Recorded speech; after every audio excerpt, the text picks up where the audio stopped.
Alrighty, it's a month of discussing support, and let's say we've decided we're going to seek support. Off to therapy we go. But what kind of therapy do we want? There's so much to choose from. It's a charcuterie board of options, like which cheese goes with my mental cracker.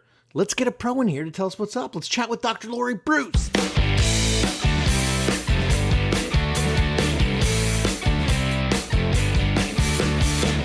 You are listening to ADHD Big Brother, the podcast for adults struggling with their ADHD, their comorbid depression, their anxiety. Oh, it's just a hoot. I'm your host and your ADHD Big Brother, Russ Jones. I've got ADHD too. I've got depression as well. It's crap-tastic. So let's learn some stuff. Let's laugh at some stuff. Let's make some commitments to do some stuff. And ladies and gentlemen, here's some stuff. Welcome to the podcast. Hope you're having a pleasant day. Whatever day that happens to be. You know, not all of you listen on Monday when this comes out. So whatever day you're listening to this, I hope it's great. Before we do the mental health report, let me quick up top do some ADHD biz stuff. This is the business meeting portion of the show. Do you have your AI note taker involved here? Let's get that going. I'm in the validating phase of a new project. And so if you're this person, let's say, I would love to have a 15-minute chat with you. It's no salesy stuff. I'm just looking for a Q&A and a thanks for your time and how do you do. I want to talk to parents with ADHD who have a light inside of them, a purpose, like a bigger vision. Oh my God, especially if that purpose is in service of helping others. I fucking love those people. They're my favoritos. My light gets brighter when I help the helpers. So imagine like it's like your light's covered over by the crap of life, right? You know, like there's kid stuff to deal with, the late starts, the early releases, the constantly feeling like you're reacting to life, and the days they slip away. I was a stay-at-home dad, and I remember when my kids went back to school and the struggling with my purpose situation. So I have my own experience with it, but I'm interested in yours. I have some questions for you.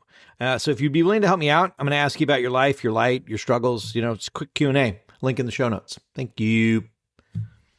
If the link is no longer active, it means that we've been validated or we've been invalidated. One of the two things have happened. Anyway, it's parents with ADHD with a light inside, whether you even know what that light is or not. I would like to talk to you, please. That would help me so much. Thank you. Alrighty, mental health report. This is where we normalize talking about our skull spaghetti. This is the good, the bad, and the weird, Let's put it out there. Let us purge it into the world. Let us unburden the burdens of our burdens. Here's me. I'll go first. I'm fucked up today. No, I'm in some kind of an ebb. It's a depressive episode. I'm not a psychologist. I feel like Artax from the Neverending Story. That scene makes me cry every time I watch it because I relate to it so much. Anyway, it's just, I hope it passes sooner than later. I'm enjoying my time with people, connecting. I'm making sure I connect as much as possible. I got to help Noble move into his college dorm. Super excited about his college experience. That juices me up. Got to hang out with Emily this week. That's always juices me up. Hung out with some community members online. Really cool. Shout out to Mick, especially, who he was checking in on me. That's how community works, man. It's fucking awesome. So I only ever really feel that sort of numbness. I'd say it's when I'm alone. It's when my brain is free range to dredge up all the bullshit. So that's me. We're working on it. We'll get on the other end of it sooner rather than later, I hope. Okay. So that's my mental health report. Yee fucking ha. How are you doing? That's my question. Let's talk about you. Let's get the spotlight off my skull spaghetti for a moment. How are you doing? Do you need support? Are you thinking it's therapy time? It's always therapy time. When you have time and you have money, dude, seriously, dude, it's therapy time. But okay, so now what?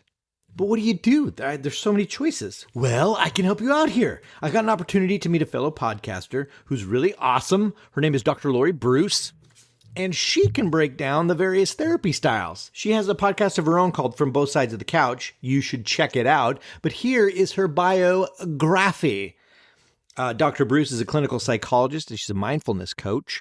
She specializes in a type of therapy called Dialectical Behavior Therapy, DBT, which is a treatment that combines both traditional cognitive and behavioral strategies with Eastern mindfulness practices. She's also a certified psychedelic-assisted psychotherapist. A lot of psych happening there. Dr. Bruce is passionate about reducing the stigma of mental health and sharing resources to the public about mental health, resilience, emotional intelligence, healthy relationships, and developing meaning and purpose in our lives.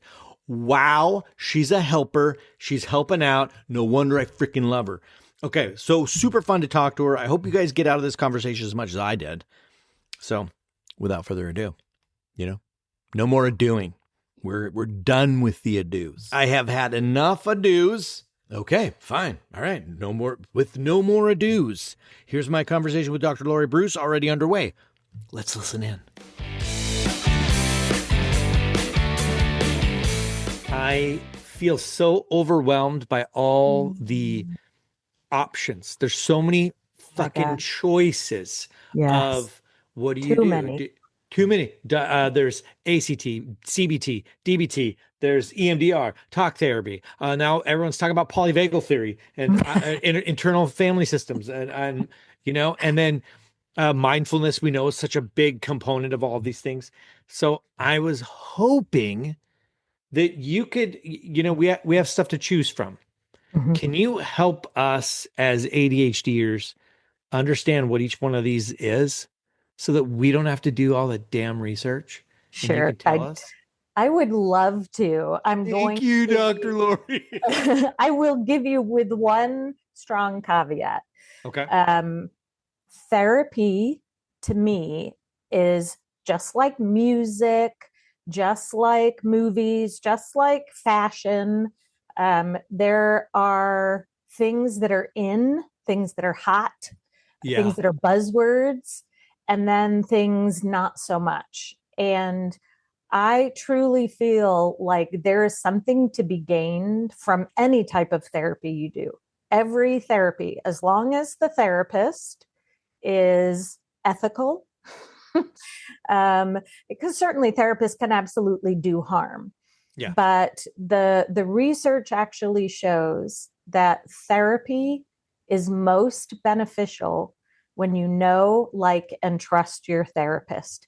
And that supersedes whether or not the therapist is doing DBT or ACT or polyvagal or IFS or any of the other ones. So the question really that I want people, and I'm happy to go into all the details about all the different types of therapy that are there. Yeah. But I really want to emphasize to people that actually what's even more important is, do you know, like, and trust your therapist? And if you do, then you will benefit from therapy, even if they're not trained in any of the therapies we're going to talk about today. That's awesome. That's all. You made me think of, like, it's not about the sandbox. It's whose sandbox are you playing in? And do you like playing with them in their do you like the buckets and the shovels that they use? Yes, absolutely. Great. Absolutely. Okay. In preparing for this talk, I also wanted to add just a little thing that you and your listeners probably already know. But ADHD rarely presents itself alone. And some of the stats that I found were anywhere from 60 to 90% of people with ADHD have some co-occurring condition, whether it's depression, unipolar depression, or bipolar disorder, whether it's an anxiety disorder or an addiction, or, lots of other things. The vast majority, or all of them, yes, the vast majority of folks have at least one co-occurring diagnosis. And I think that that's especially important for the folks who listen to you who are ADHD coaches. That it's really important to remember that ADHD almost always coincides with a mental health condition. Mm-hmm. Yeah. Isn't that lovely? It's craptastic. It's such a wonderful bonus. Yes, yes. I'm just bringing all the good news today. Yeah. So in my history, with I wasn't diagnosed with ADHD until like a decade ago, Oh, and I'm wow. 50. So I was late in life. Yeah. And but I've always been a seeker of myself, I guess Mm. you'd say, spiritually and therapeutically. So I've been through like talk therapy, I've been through EMDR, CBT, and then I've read. I kind of geek out on this stuff, so ACT. But can you give me explain them to me I'd be happy to. and to us, I guess, and Mhm. why that is beneficial or when that might not be beneficial, if that's a thing. Yeah. Oh, You want me just absolutely. to go down 100%. the, oh, thank you, Kate. Mhm. I have a list of them. I don't know if you want me to be Okay. like Well, it's a let me game start with the show. ones that I know of, but then I may need you to remind me of a few. And of course, I'm not an expert in all of these things. My Okay. expertise is in DBT or dialectical behavior therapy, but I Oh, can speak enough competently about some of the others. Um, I'll start with CBT, yeah. cognitive behavioral therapy, because I would say that's one of the oldest practicing types of therapies. Older than CBT is psychoanalysis, but that's a whole different ball of wax that we're not going to talk about today. CBT started in the 70s. It stands for cognitive behavioral therapy. And in general, the idea is if you change the way you think, you change the way you feel, and you change the way you live. And there's tremendous amount of truth in that. And almost all subsequent therapies have some element of CBT in it. Hmm. Okay. Almost all future therapies. But I would say that was the landmark time shift in the 70s, where prior to the 70s, people had been doing psychoanalysis, where they're laying on a couch and talking about their dreams and their relationship Hmm. with their mother. And the psychoanalyst is kind of just sitting there, not playing a very active role. And so in the 1970s, when CBT came out, the therapist is much more active, Mm. asking very specific questions. What are your thoughts on this? Pointing out our thinking errors, the way in which, as Yeah. human beings, we tend to think about things like we catastrophize, we get into all or nothing thinking, we Hmm. personalize. Like these are all examples of thinking errors. And then when we learn how to systematically stop doing that, we can feel better. What subsequent researchers found, I'll kind of now graduate to DBT, Dr. Okay. Marsha Linehan in the 80s and 90s, 70s, 80s, and 90s mostly, was working with chronically suicidal patients. And she noticed that CBT didn't work very well with this population. Mm. That when she would try to say, hey, have you ever thought about it differently? That this particular population of chronically suicidal, self harming patients would feel hurt and invalidated by that.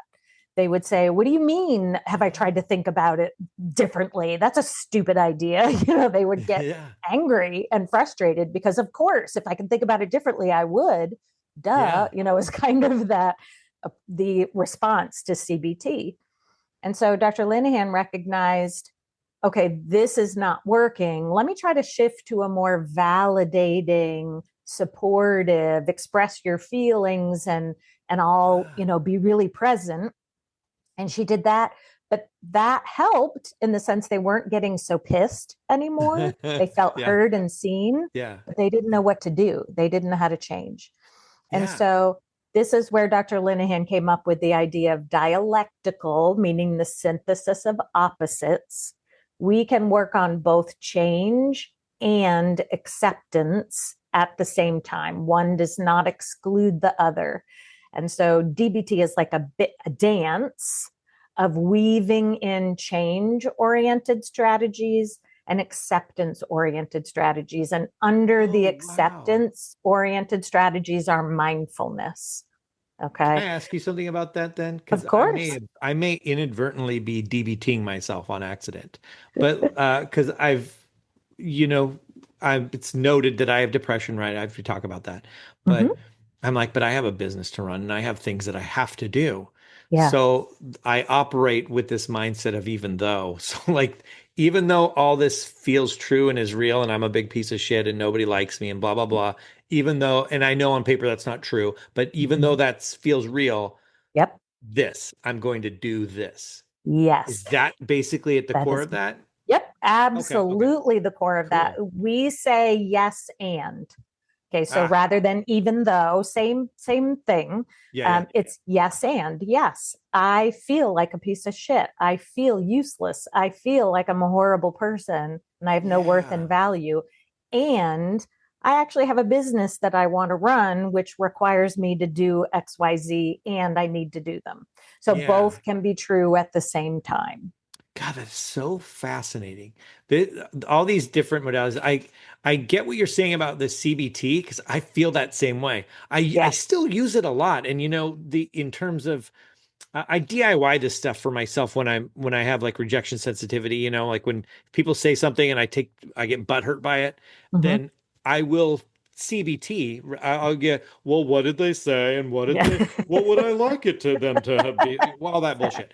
But Yes. it's a way for me to on paper go, okay, I see the truth, but it still doesn't change the feeling, right? It Yeah. still doesn't change that core um, feeling of injustice to me or whatever it Yes. is, right? Yeah. Hurt, Yeah, invalidation. Yeah, it's not fair, all of those feelings. Yeah.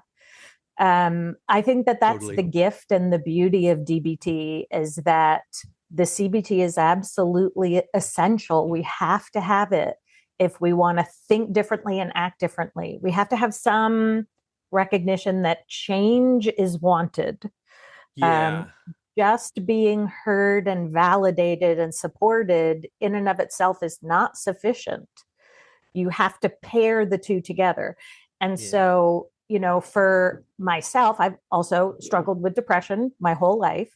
I High didn't, five. Yeah. yeah, Oh, woo, sorry. yeah. Way to go. The club that nobody wants to be in. I know, right? Yeah.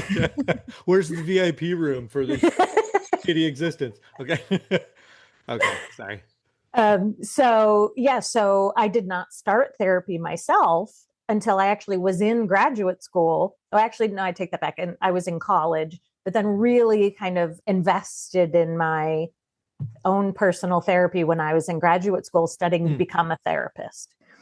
And all the stuff I had read prior was CBT based. Hey, change your Yeah. thoughts, change your life. And while there's an element of truth to that, it's not sufficient. And so part of my interpretation then, even though it was faulty thinking, part of my interpretation was, well, I'm really fucked up. I'm really broken. If Yeah. CBT isn't working for me, then clearly there must be something hugely wrong with me. Yeah.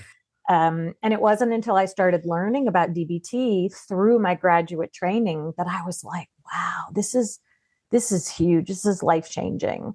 And I've really grasped on to the mindfulness part of DBT. Of course, Oh, I yeah, know how yeah. to help people with changing your thoughts, but I think what's so much harder to do is to learn those mindfulness, acceptance, self compassion, like that is so much harder, Yeah. especially if you're a person who's grown up with depression. Oh, heck yeah. I can see that big time. That Yeah. to me, the funny that to me was trying to find Buddha nature in my 20s. Like Yeah. where you get mindfulness all day long in through the meditation and things like that. Um the Yeah, for some sure. of this resonates as what I read about acceptance commitment therapy. Can you Yes. speak to that and then maybe we can find the similarity difference in DBT? Mhm. Okay. So, how I like to think of it is that ACT was a spin-off of DBT. So remember back in the day, we had maybe they can still do this, but it's like you have It's the what was something with Frasier. like, yeah, Frasier, and then there's like because that was a spin-off of Cheers, and Yeah. then like yeah, totally those kinds of things where we Yeah, have yeah. that Happy Days, and then you got Joni Loves Chachi. Right. Totally dating myself here, Yeah. but so that's how we want to think about it is like okay, so DBT came along, and then there was a spin-off, which was ACT, acceptance and commitment therapy. Hmm. And the huge part about ACT is really still with the mindfulness and awareness without judgment. That's a Mm-hmm. huge piece. But where the creator of ACT, and I'm totally blanking on his name, and I'm so sorry for Russ that, Harris. but he really talks about the concept of what are your values? What's important to you? Yeah. How can we be aware of those things, and how can we learn how to just be present with what is without those judgments, essentially. So Yeah. that's where ACT is really diving more into, is what are our values, and am I living my life according to my own Yeah. values? That's so hard too. Like I really values has always been a very difficult thing for me to wrap my head around because I always think, well, I value everything. I value Mhm. the love, honesty, comedy, all the good things. I'm like, is it just an exercise in having like a serial killer learning like, oh, I value murder. Well, maybe I shouldn't. Maybe I should rethink my values. Like a normal person, how do you? I think that's a great question. It's a great concept, great question, Okay. great discussion. Have you ever taken the values card sort test? Mm, you know, I'm going to say no, but I bet you if I go there and it'll Yeah. say that username has already been created, that Right. and I'll be like, You oh shit, already forgot have an password then. account. I Forget your know. password. Yeah. So what I would say is there's a million of them out there. It's very easy to just Google values card sort test, and there's going to be like 30 of them. Make sure you don't pay for one. They're all free. Mhm. And just pick one. Doesn't matter which one. I do what it does essentially is helps you to prioritize. It's not that one you have a value and you don't. Think of it more as what is Yeah. my strongest value. Okay. This is so difficult for me. I can tell you that the last time I did it was through Brooke had it on one of her links, but it was it's love, honesty, and humor. Those are my top Mm, three. And yes, social interaction, I believe, is another one. Okay, so what? I don't mean to be all hot about it, but I get passionate about like, what am I sure. supposed to fucking do with that? Yeah. Love Well, harder or part, laugh more? well, part of the question or the hypothesis would be that if you're unhappy in your life, then you are not living your life according to your three top values. That if, for Oh, example, love is something that you value more than anything else, in what ways are you living your life according to that value of love? In what way are you expressing love? In what ways are you receiving love? In what way is love a part of your life? And the hypothesis would be that we're not living according to our values, and that's what is causing us distress. We don't have enough love, enough humor. I don't remember what the second one was. honesty. People are Honesty. Okay. lying Oh, everywhere. okay. Damn it. Okay. So the hypothesis would be that there's something about honesty in your life, either your own or other people that are not being honest with you. And that's an element, doesn't have to be the only one, but that's an important element that we need to be looking at. With the theory that in general, if we are living according to our values, that's going to make us feel better. God, that's really interesting. And I don't even know if I throw in with that when it comes to God, I don't know the chemical nature of and the co-occurring condition of ADHD and um well, here you go. This might be an example, right? So the a statistic that's out there somewhere, I guess, is that people with ADHD typically hear thousands more negative messages in their Mm. child. Like they hear all the same ones that the normies hear, but they hear them 10 times as much, right? Sit Mm-hmm. down. Why can't you focus? Why can't you be better? Blah, blah, blah. And then that obviously can lead to depression in later in life. Yeah. How does that? To me, it's so hard for me to connect values to like my autopilot is just on a shitty trajectory. Mhm. Like, how do I add more love to that or more humor to that? Or, this might actually be a huge um, selling point for mindfulness, right? And meditation of like getting into how can I just be now? with myself and Yes. just have that light going on Yes. inside of me, right? Yeah. It's a ramble. I don't know what you're going to do with that. Yeah. No, I'm good. We're all good. So, based on that study, that kids with ADHD are receiving so many more negative messages, what we can interpret from that is that kids with ADHD are going to grow up feeling worse about themselves. Okay. That they have been told, either like Yeah. literally told or inadvertently given the messages that they're broken, flawed, and problematic. Yeah. And Yeah. so from that, therapy, in my opinion, becomes undoing all of those really harmful messages that you were Yeah. given and recognizing that we're all born with inherent worth. We will all die with inherent worth, and there's nothing on our journey of life that can either make us more or less worthy. But because of all the messaging that you got in childhood, you didn't get that message. You are worthy just Yeah. exactly the way that you are. You're not flawed. You're not broken. You're perfect. Isn't that messed up? And it's not even half the time, it's not even um, from purposefully evil meaning people. It's Oh, just you, absolutely. oh my God, we grew up in a time when you can always be better. You can always try harder. There's a way to fit into this mold.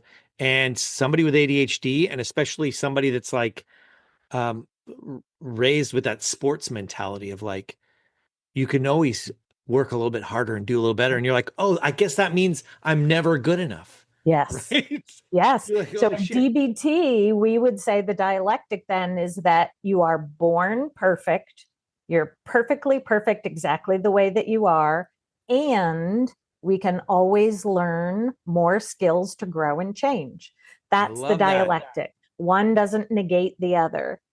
Another type of therapy that's probably not on your list, but it could be, Let's that look. I have been working towards my certification in is called DART, which is No, never heard of it. developmental and relational trauma therapy.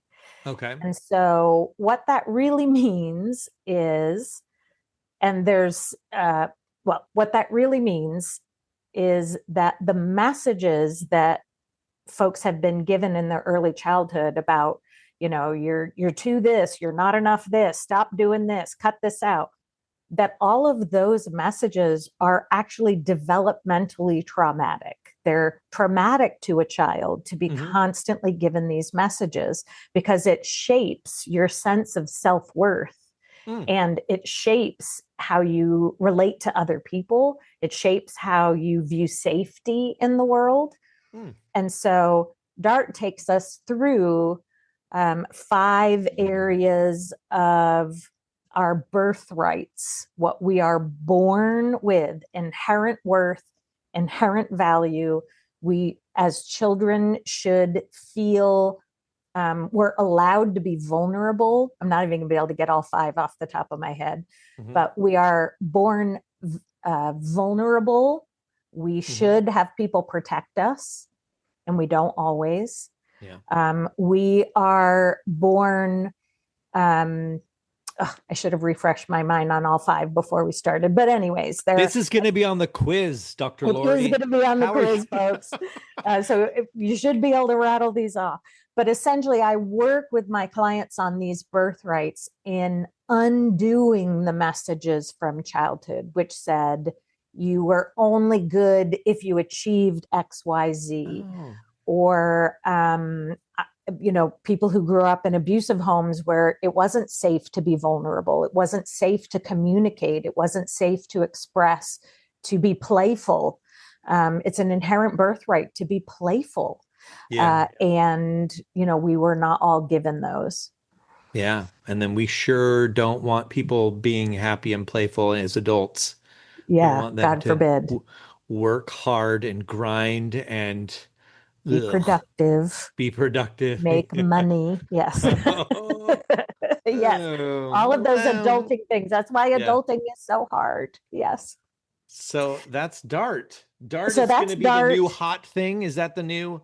It could be. It could be. I found, for me, I don't often do a lot of certifications anymore. I've been doing this for almost 30 years. DBT Yeah. is really what I've been practicing all this time.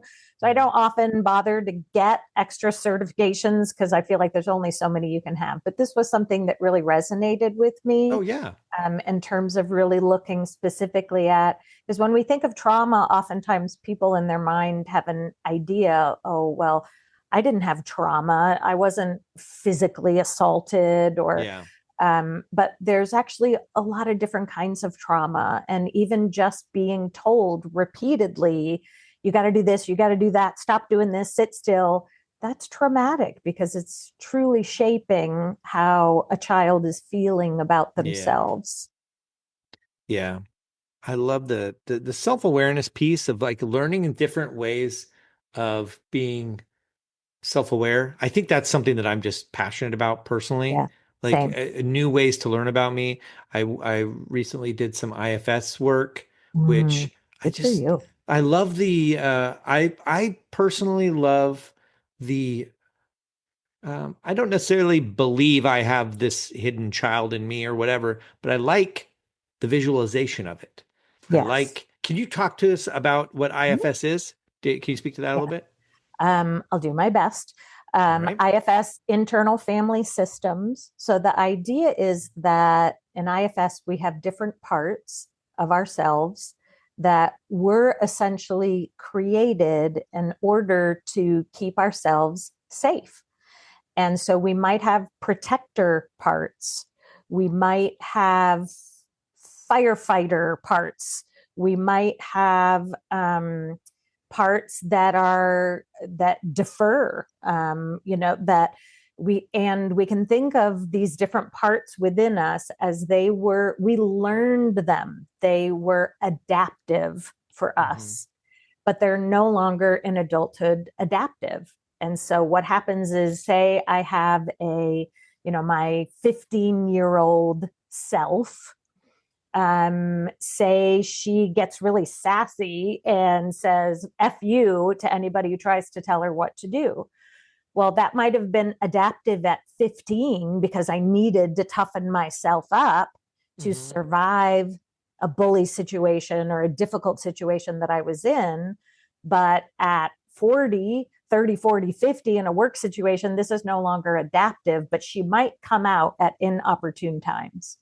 Yeah. And so the goal of IFS is to get to understand all of our parts, to get to know them and understand what function they served, and to respond to them and nurture them with self compassion. Because if I'm going to yell at my 15-year-old self and say, go away, you're not useful to me anymore, that's really not going to work. Oh, yeah, I got you. She's just going to say F you even louder. Okay. Because Yeah. that's what she does.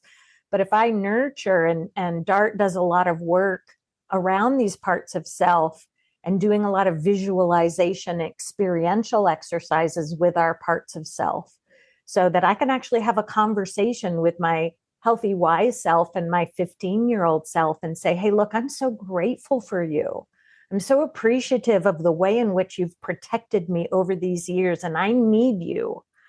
However, we need to work together so that when my boss tells me something that I don't want to hear, that I don't get myself fired. So can we work together? And that's kind of a lot of the work of DART or IFS, is Yeah. getting to know, have compassion for, and then reparent, in a way, Yeah. healthy reparent those parts of self. That's really cool. Thank you for that. That's a good explanation. A lot of this stuff I find, and I'm guilty of this too, back in my 20s and 30s, was that it's like you just want someone to help you think a certain way. And then as soon as you have that epiphany, you think you're fixed. And I Yeah, think that's such a, I don't know if misnomer is the right word, but there's, the myth.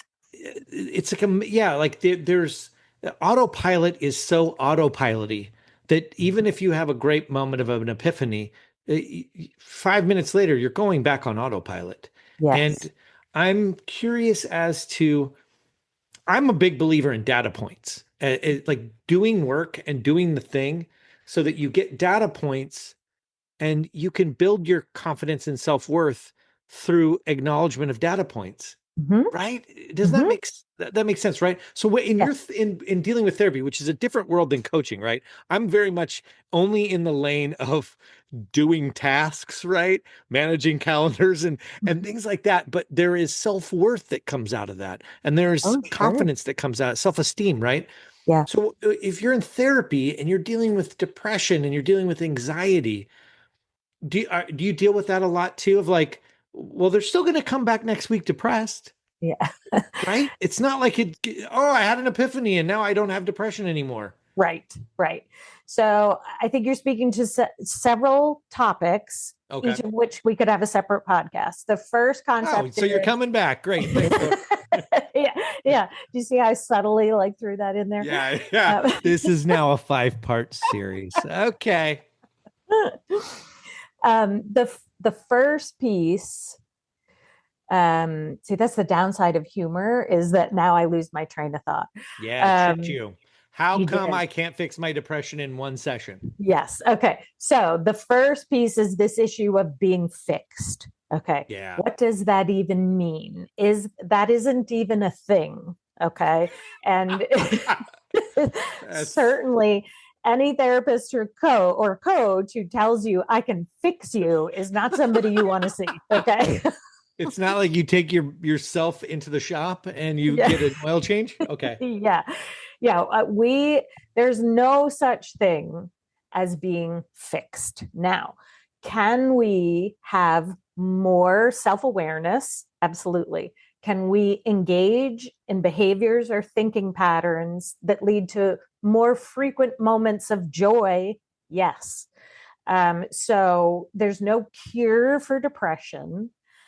There's no cure for all of our mental illnesses. We don't have cures for these, but we have treatments that can alleviate the intensity of the symptoms. Hmm. So I have certainly been working with patients where over time their depression goes in remission, but that they still have shitty days. They still have moments where they Mhm. feel like they're horrible people. That's not the same as having depression. And we can also have depression go in remission, but then have it come back during a stressful period of our lives. Hmm. So, what I like to tell people is we're not fixing anything, we're learning, we're growing, we're getting stronger. And that to me, it is part of being human to remember and to forget, to remember and to forget. So every Mhm. aha moment, it isn't a cure, it isn't a fix. We are going to have some strength in that, and then we're going to forget about it. And so then Mm. at some point we're going to remember it again. And to me, that is the cycle or the basis of mindfulness. There's no way that one could be eternally mindful and Mhm. present. Even the Dalai Lama, or the monks who practice for 22 out of 24 hours a day of just breathing up on a mountain. You're like 2 hours. They're like, what about that email? Oh, I got to respond to that text. Wow, Dalai Lama, put your phone down. There is no such thing as eternal mindfulness, at least as a Challenge living human accepted. being. Yes. We'll do it. So, No, no, I get you. yeah. So, anytime that we are being mindful is a gift. Anytime that we're present and we're not up here in our head saying, I coulda, shoulda, woulda. Anytime that we are truly present without judgment is a gift, but we don't stay there. Our mind wanders onto something else. And just the task of bringing ourself back to the present, that is mindfulness. God, man, the way you said that put a challenge into my head. Um, is sometimes when I'm feeling in really like the past couple of weeks has been rough for me when I'm alone. I'm And I'll say sorry. that like it's I and Tina Schneider was on last week talking about mindfulness as well, and I've been meditating forever, Mhm. and sometimes it I want uh it feels I don't know if I'm going to say this right. Sometimes it feels like I want to move away from the depression and get to Mhm. the present moment. Mhm. And I feel like the right answer here is not get away from this to get to the present moment. It's bring the present moment to your shitty fucking depression. And that's what the truth is. And can you accept that? Yes. God Yes. damn it. That's Yeah. not what I want. I'm I'm just going to so go to the sorry. doctor and ask if a pill Again, is right for me. for more pills and Yeah. increase in the Prozac. Yeah, you're absolutely 100% right. Mindfulness is meeting yourself exactly where you are without judgment. And that's the hard part is I can say, "Oh, okay, I recognize, I get it. I'm here in this shitty place of depression again. Big shocker." Okay, that's not without judgment. That might be mindfulness of I'm aware of my current experience, but notice all the labels Yeah. of judgment that we're putting on it. I shouldn't be Oh, here. It's bad that I'm here. It says something about me that I'm here. All of those are judgments that we're putting on just being here. So the hardest thing to do is to say, I'm here and I'm not going to judge that. I'm just going to oh be yeah. present with it. Oh yeah. Like I can even the ugh that goes along with being in that state is the judgment of that state, right? So Yes. how can you Yes. say, "Hi, depression. How do you do?" Yes. Without, oh, that's a Yeah. challenge. That's a big challenge. It is the challenge. I really do. I think that is the challenge that we're always kind of working on being able to do that. And Yeah. I actually think it's harder for folks with a history of depression because all these things come up really quickly. If we say to ourselves, notice how we don't even say, I'm feeling down today. With people with a history of depression, we say, I'm feeling depressed today. That means something very different. I'm feeling depressed than I'm feeling down. Depression comes with this whole meaning of like, so therefore it's going to last for days Yeah. or weeks or months. Who Yeah. knows how long it's going to last? This is a clinical problem that, needs medication and therapy. This is very serious. Like, notice all these beliefs that we have about Yeah. depression that come in versus if we just say to ourselves, I notice I'm feeling sad today. Well, sad comes and goes. We can be sad for 2 minutes and 5 minutes later, we can be okay. Yeah. But sad doesn't have this, or down doesn't have the same meaning that we attribute depression to. And that's why Yeah. it's harder for those of us who've had episodes of depression because when we have something that feels similar to that, we're like, oh, here we go again. How long is this Yeah. one going to last? Yeah. And that God keeps us dang. stuck. Totally. And the way it resonates with me is it's like an apathy or a numbness to Yeah. everything. And so it's how long is that going to last and how long Yeah. and oh, where's my joy again and all that stuff. Yeah. Oh So the man. hardest part is just noticing all of those thoughts, noticing that your mind is going into the future, it's making meaning. And the challenge to ourselves is just to be present without those interpretations, without those judgments, without those assumptions. We're purely just kind of break it down into its essence. And this is where some of the somatic work comes in. Somatic body based therapies focus a lot on okay, so I'm feeling sad. Where do I feel the sadness in my body? Can I just Hmm. notice that sadness? Maybe I feel it in my throat. Maybe I feel it in my chest or my stomach. Just noticing that and allowing it to be, not fighting it. That's the hardest part is just allowing the body sensations and the feelings and the thoughts to be as they are and let them God. pass. Oh, yeah. Don't try to force them out. Let Yeah. them go on their Let own them pass. accord. They always Yeah. will. They always will. When we step out of our own way, Every emotion has a beginning, a peak, and an end. If we just step out of the way, we can let it pass. Wow, that's motivating. Thank you, Dr. Laurie. I You're appreciate that. That's welcome. helpful. Yeah. This has been really helpful. And oh my God, we're already up at the end here. But can Did you, we cover them all? we're missing a couple. Okay. And do you want to go through them really quick? Yeah, sure. Because EMDR is one, and that one's always Yes. one that I experienced that in my 20s. It was two vibrating balls in Mm-hmm. my hand that would alternate. What is EMDR and Yes. why? EMDR is eye movement desensitization and reprocessing. It was created in, I believe, the 90s, and is essentially it's for a lot of folks, but it was designed to treat people with trauma and PTSD. Hmm. The ideas or the theory is that when we have trauma, when we have experienced trauma in our lives, that the trauma essentially gets stuck in our brain. And we do have physiological research that supports this, but I'm using layman's terms, okay, Thank you. just to make it as clear as possible. So imagine, our brain has all these neural pathways and all these interconnections. When we have trauma, it gets frozen. And so that's why we can't work through it. That's why if we get triggered, it's just kind of stuck there. The concept with EMDR is that when we stimulate both sides of the brain while discussing and processing our trauma, that it helps it to get unstuck. Mm. And so we can do that visually with people using their fingers back and forth or a light bar.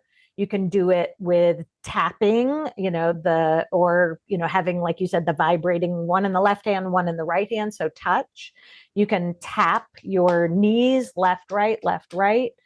There's also hearing. People put on headphones and have an auditory sound, go from left to right to left to right. You can do all combination of all the above, but the idea is that when we are activating both sides of the brain and processing our trauma, that it facilitates the processing and the unstuckness of the trauma. Yeah. Okay. And That's even though interesting. it Yeah. sounds super woo, there's actually a lot of research behind it. Oh, it makes sense, right? It makes sense to me. I remember coming out of those sessions, really cloud nine, really lifted. Yeah. And then, back to me, back to Yep. being me again. Um, Yeah. and then the other one is polyvagal theory or the polyvagal, like that is so everywhere in my world Yeah. right now. Yeah. That's, I Um, would say, kind of the buzz right now. that The is the hot way to get your shit together. If you're, exactly, exactly. But I promise you, in 2 to 3 years, there's going to be another buzzword, and yeah. polyvagal is going to be out. So that's just kind of how it is, just like bell bottoms. They're Mhm. in, they're out. So polyvagal is just another way. It's describing the fight or flight response that is occurring in our brain and our body, and Mhm. working with that so that we can process our big and our little traumas. So it's understanding the way in which our brain gets activated, the different parts of our brain get activated, and then learning how to regulate yourself. So there Mm. can be physical activities that we do, mental activities that we do to regulate our nervous system, is how people often put it, Yeah. to help us cope and work through our trauma. Yeah, that's interesting. When I was looking through it, the dorsal vagal situation with depression and how it's like the way they described it was like a rabbit about if a rabbit is going to die, if it's caged by a coyote, let's say, or it's Mm-hmm. trapped and it's going Mm-hmm. to die, it shuts down. So it Mm-hmm. becomes depressed. Like Mm-hmm. it starts to numb to the Yeah. situation. It accepts death and then it shuts down like the numbing. So it doesn't, let's get it over as quick as possible. And I'm going Yeah. to dissociate from it. I'm like, oh, so Oh, we can experience that even though we're not going to die. We're numb to the world. We're like, it's sad. yeah. It's horribly sad. But I It's find that horribly this sad. is more just a way to explain it as opposed to what's the doing of the work. Is it Yeah. mindfulness then? What is the I work to be done? Yes, I after we think understand? that's a great question, and I hope I'm answering this correctly. My understanding is that people who are well versed in polyvagal theory have a variety of experiential exercises that you can do, that I'm assuming have to do with some form of exposure to the memory of the traumatic event while also self-regulating. So that's my belief about what it is. But I Gotcha. invite your listeners, if you have anyone who is well I trained in do know polyvagal some theory. yes, I'm gonna get a polyvagist. I'm gonna get a polygamist onto the A show. polygamist. That's a different show. Awesome. Yes. Yes. And they will certainly be able to explain it better than I just did. But I don't think like we have in DBT and in other areas where we have like manuals. There's also RODBT, radically open dialectical behavior therapy. Yeah. That we have manuals for these types of treatments. I don't believe that there's a polyvagal theory therapy manual. Okay. So I think there's just a variety of different exercises that people right now are suggesting helps with that fight or flight response. Okay. So we get to pick ourselves. We have to just give them a thwack, see what happens. Yes. This has been really, really enlightening. I really appreciate you being here. Good. So you have a podcast. If people I want to do. hear more about this wonderful information that you have, what is your Thank you. podcast? Where can they find you and stuff? Yes. So my podcast is called From Both Sides of the Couch. As a clinical psychologist who has been in therapy herself for most of her adult life, I like to talk about things all related to therapy, both from the perspective as a psychologist as well as a client. And so From Both Sides of the Couch, you can Google me. I'm on iTunes, Spotify, all the places where podcasts are played, and you can either Google Dr. Laurie Bruce or From Both Sides of the Couch, and you can find me. That's rad. Thank you for being here. We'll put all that in the show notes and your website and all Awesome. that business. All the business stuff. Thank you, Laurie. Awesome. Thank you so much. It's been a pleasure. That was such an enlightening episode. So now I'm going to go down the rabbit hole of DBT. I love learning new things. It's awesome. Please remember to check out the show notes for all the links and things. Explore the space. Explore the space. Who knows what SNL sketch reference that's from? Really? Explore the space. And you can hear more of Dr. Bruce on her awesome podcast From Both Sides of the Couch. Go listen, subscribe, reach out to her, say hi. Alrighty. I'm off to Tex Noble now to see how his first night as a college kid in a dorm went. Yeah, I'm that parent. Are you making new friends? Did you get a good nine-eye last night? Yeah. I'm a dad that gives a shit about his kid's first college nine-eye. All right, back off. All right, that'll do it. Have a great, fantastic, awesome, wonderful, all the goodness of them all. Have just the best week of your life. And I shall talk to you later.